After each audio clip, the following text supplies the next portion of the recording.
Hey, if you are feeling like you're not holding your adjustment very well, if it feels great after an adjustment, but it only lasts like a day or two before you're kind of back to where you were, chances are you're dealing with some postural issues. In fact, that's probably one of the most common reasons people come to see me is that they've got issues in their spine because of a posture that they've done over and over and over again.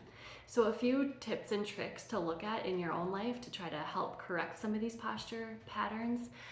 One of them is to just bring things up as far as looking at tablets, phones, and books, or anything looking forward. If you can just bring it up to eye level, so bringing your phone up rather than looking down.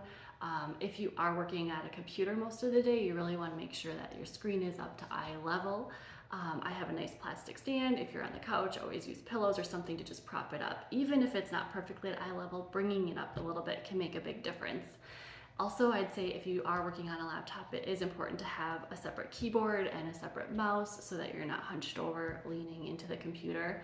Um, and what else I can say with sleeping is another posture issue that maybe you don't think about so much. But sleeping on your back is always desired. Sleeping on your stomach is probably not the best position. But really, the only thing you can control is how you try to fall asleep. So try to fall asleep on your back. Side can be okay too, as long as you're not in that really protective, hunched over fetal position too much. So try to use some pillows if you're a side sleeper to support you. You can use a pillow over your top to put your top arm on. One between your legs can help keep your hips more level as well. So being aware of your sleeping posture is good, even though we don't have gravity on us. You're in that position for several hours, so it is a good time to try to have a good posture. And then I would say to check your posture in the car while you're driving as well. So a couple things you can look at there. I would say is to make sure that you're not leaning into that middle console too much. You want to keep your shoulders level when you're driving, and then look at your legs as well because that can really affect your pelvis, and you want to keep your pelvis as level as possible.